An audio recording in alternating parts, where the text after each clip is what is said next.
So we do have with us this morning a gentleman you all know, and a gentleman every now and then we try to make contact with him because I think that his contributions are so profound, but also his experience at so many different levels. All right, so allow me to introduce to you this morning attorney at law, chairman of the Tobago Chamber, and former member of the Police Service Commission, Martin George. Mr. George, good morning, and thank you very much for joining us. Yes, hi, good morning to you, Marlon, and good morning, Trinidad and Tobago, although it's not a really good morning based upon the recent murder statistics. Yeah. Well, Mr. George, I think that the headline in the Express newspaper says everything this morning, slaughtered, and it speaks about not only the situation at the St. James Hospital, but it speaks about the situation of these two young people who were killed in New Grant at Hindustan Road. It also speaks about the situation at Icacos. It also speaks about the situation last night where 3 more people would have been killed. As you look at all of this, Mr. George, try to make sense of it for us now this morning, Mr. George, because I'm confused, just like I'm sure many other people. Well, the thing is, Marlon, I mean, I'm not sure there's any sense to be made of it because we are in a scenario where it is clear that the situation is totally out of the control of the TTPS, regardless of the assurances and the strident, shoutings that they were trying to make to say otherwise. I saw a video clip of, a very senior police officer yesterday, where he was basically bellowing to the nation to say that, the TTPS is in control. And I mean, he was barely in control of the English language, much less to say the crime situation. So, I mean, it's something that I think that the nation sees what is happening. And what I fear for Trinidad and Tobago, Marlon, is that we do not become desensitized to crime and violence and murder and begin to accept it as part of daily life. That, I think, would be, as the learned author Malcolm Gladwell speaks, when he speaks of the tipping point, I think that would become our tipping point, because when we begin to accept it as the norm, when the voices in society who should be speaking out fall silent, then I think we really have crossed the Rubicon and there would be a point of no turning back. I mean, there was the murder of the 5-year-old in Moruga. I mean, of course, yes, the Prime Minister spoke about it, but where were the voices of the leading business chambers? Where were the voices of the pillars of society, the persons who are supposed to come out and speak out on these things? Where were the voices of the TTMA, AmCham, all these other bodies?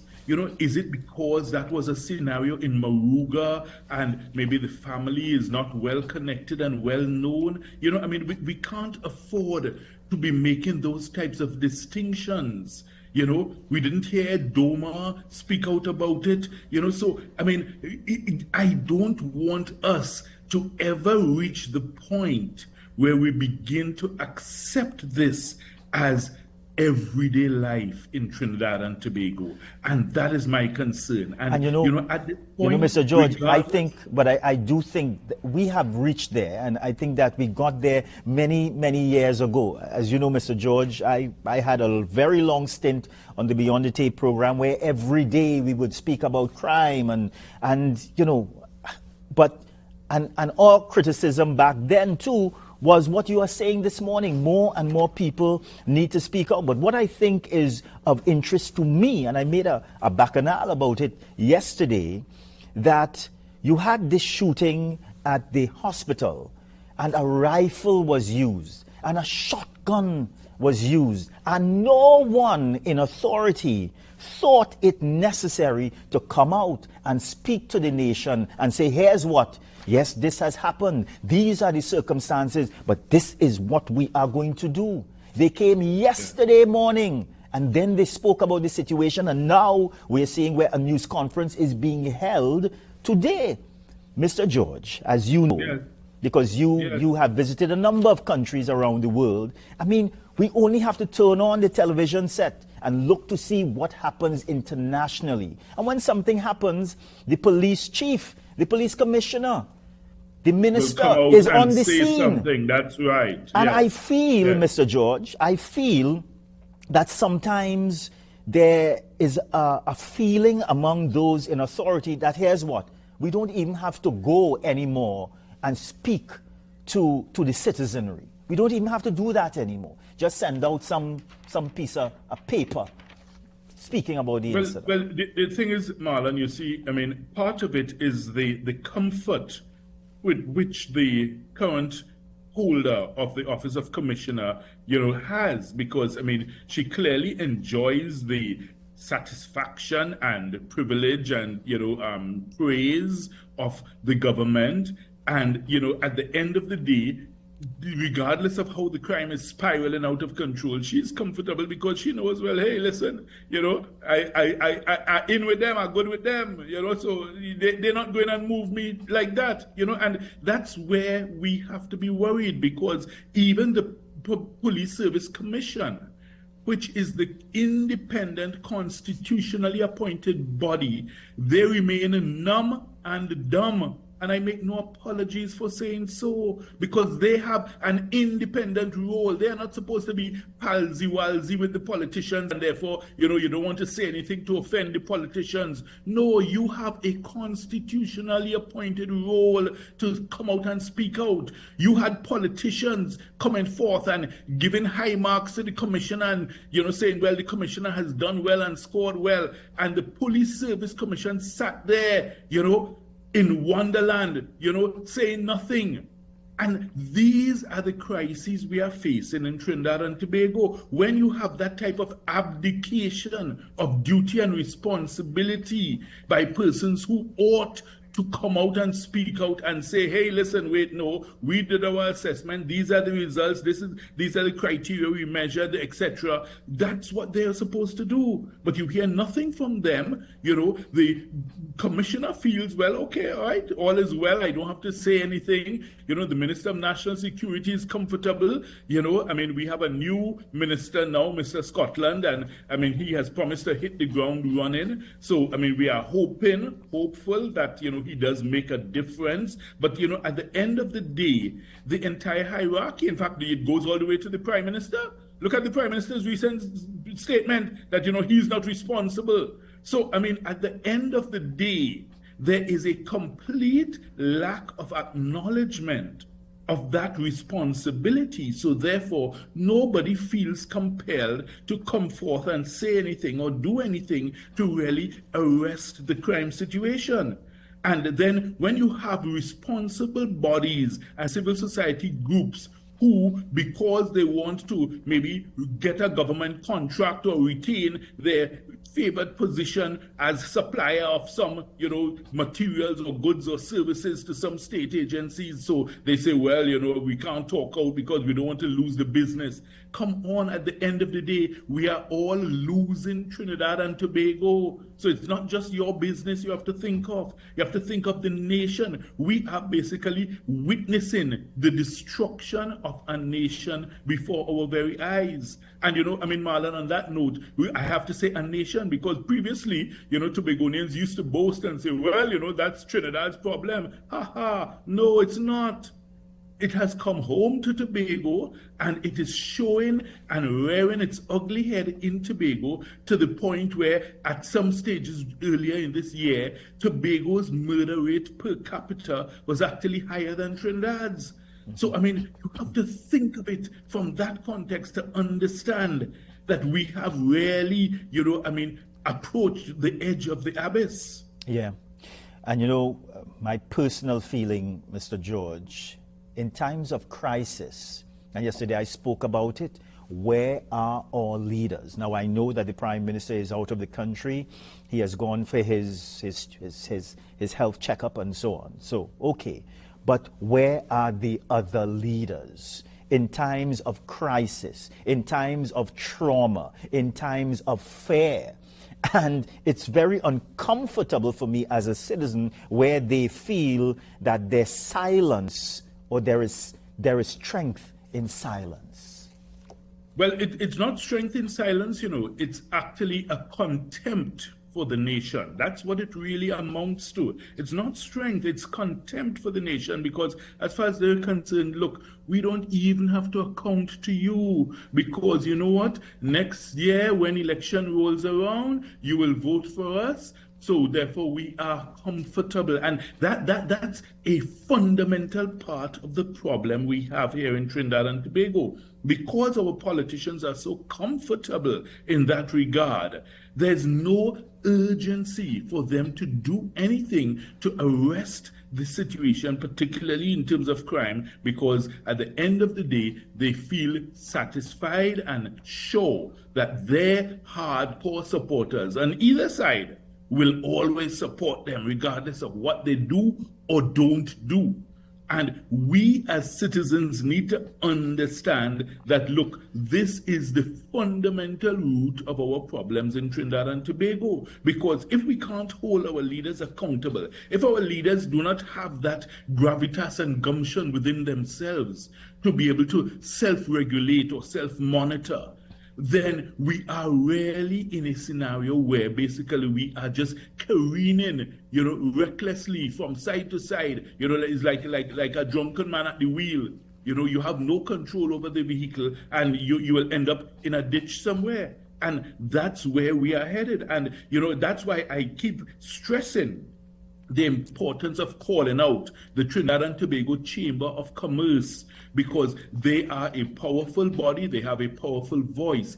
AmCham, they have a powerful voice. The Trinidad and Tobago Coalition of Service Industries, they have a powerful voice. The Confederation of Business Chambers, they have a powerful voice, even though they do speak out quite a few times. We have to give them credit for that. They do speak out sometimes, but the fact of the matter is we need more voices. The TTMA, the Tunapuna Chamber, we need to hear from all these groups in a unified fashion, because if we think that by leaving it to the politicians, the problems will get solved, we are fooling ourselves. They are not going to do it voluntarily. We have to force the issue, and we have to take a stand as a nation. And I mean, the thing is, you look at other Caribbean islands, Marlon, you look at how Prime Minister Holness in Jamaica, he goes out into the areas where all the gangs are, and he tells them, he says, listen, you see all this, jobs for the boys and contracts from the government. He said that is going to stop, because that is what is funding and fueling the crime.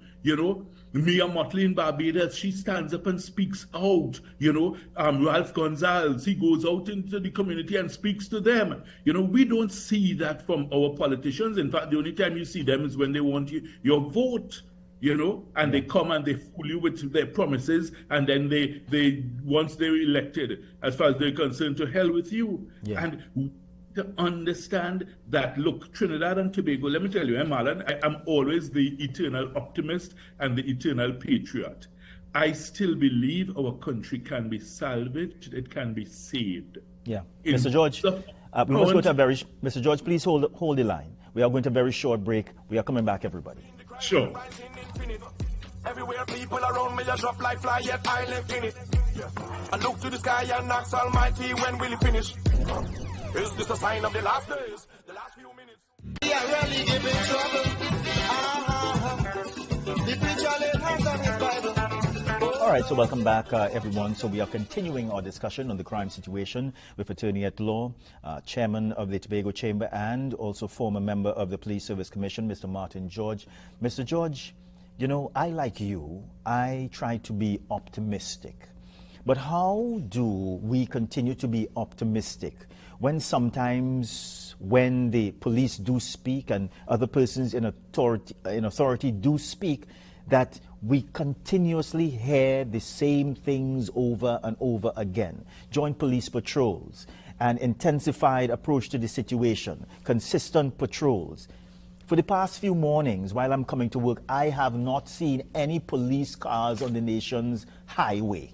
highways, right? And it could be the particular area that I'm coming from. But I'm just saying, so when the authorities say, here's what, we are going to do this, and sometimes it's the same things that you're hearing over and over, but then as a citizen, you see things that are not consistent. How do we remain optimistic? How do the business community remain optimistic and the common man and woman and child feel safe? All right, so Marlon, my faith is in the people of Trinidad and Tobago as, our human resource. We have tremendous potential, we have tremendous talent, and there's tremendous good that occurs. Look, yesterday they highlighted a scenario in Sealots with a young man who assisted someone out of a burning car. So the fact of the matter is we can't throw out the baby with the bathwater.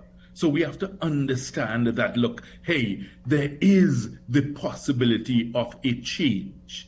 But the thing is, the change we need to understand is exactly the type of change that occurs in the sense of what you have to do with a baby, using that example.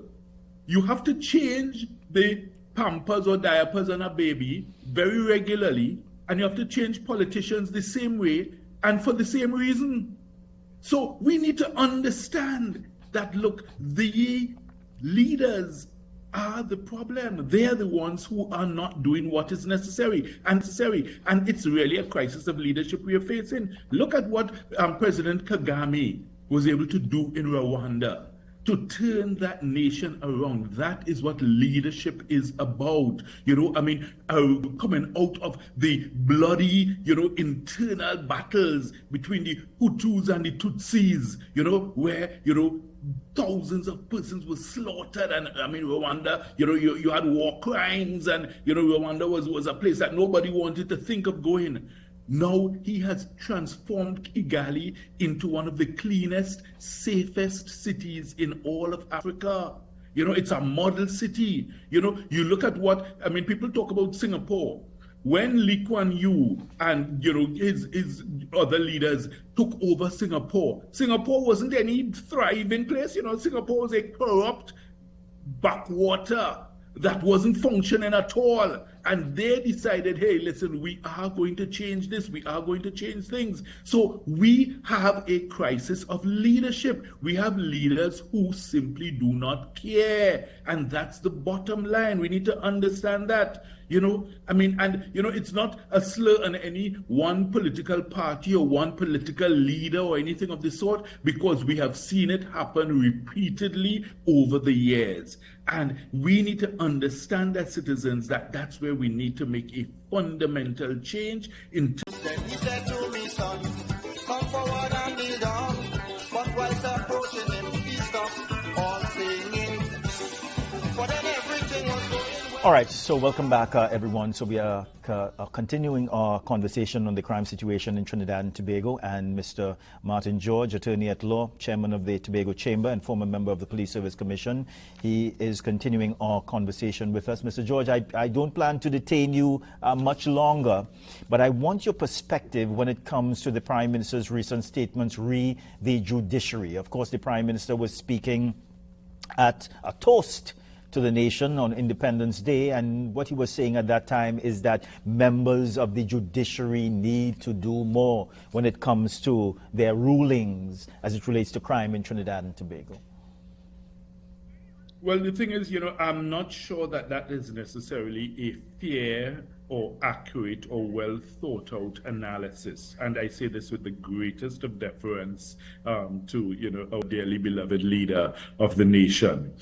When you look at it in terms of the judiciary, we have sentencing guidelines. The Judicial Education Institute, which was, you had Justice of Appeal Peter Jamada. He's now on the CCJ. He was one of the pioneers in that. They have created the sentencing guideline as, a measure. Right? We have seen major changes in the judiciary in terms of the criminal procedure rules to try to speed up the process. We've seen, the appointment of new judges, new magistrates. So, of course, yes, the judiciary could always do more. But to point fingers at the judiciary, I think really is not exactly, addressing the root of the problem. Because if your police officers do not go out and arrest the persons, if your police officers do not deter the criminals, if your police officers do not charge the persons in the first place. I mean, look at the situation in Valsayn with the death of this young child, Hannah Matura.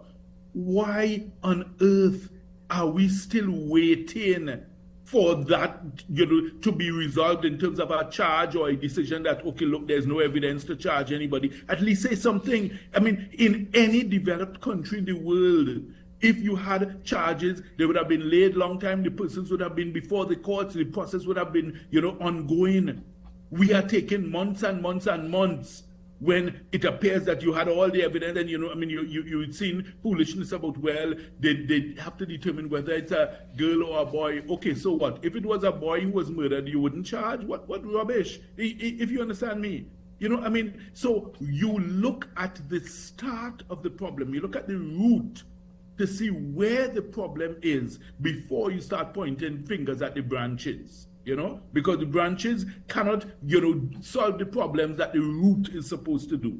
So that's why, I would not necessarily want to agree with that, analysis to say, well, it's the judiciary you have to look at in terms of that. We have to look at the TTPS first and foremost. They are the ones charged with the responsibility to protect and serve. And all we have to do is ask ourselves, do you feel safe, Marlon? Do you feel safe to say, well, you could go out late at night and line, say, Ariapita Avenue, walk around freely, come back and, for sure your car will be where you left it. You don't have to look around, look behind you when you're going to your car. You don't have to be looking when you're driving home to see if anybody's following you at night. When you're approaching your gate, you don't have to be looking around in the bushes to make sure nobody's there. Come on. None of us feel any safety in that regard.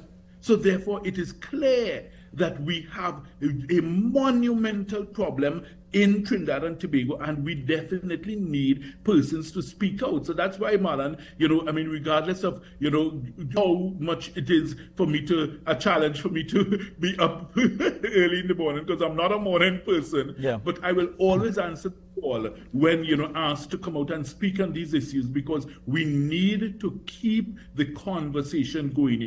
We are a land of humor and rumor and bacchanal and old talk, but sometimes there's the need to elevate the level of discourse, to raise the level of our conversation, to deal with serious issues, because we have a nation to save. We have to understand that, and all of us have a part to play. Each and every one has a role to play in this nation-building exercise. Yeah, we need a few more Martin George, Mr. George. I don't know that Trinidad and Tobago could take a few more. I'm not sure my siblings will agree.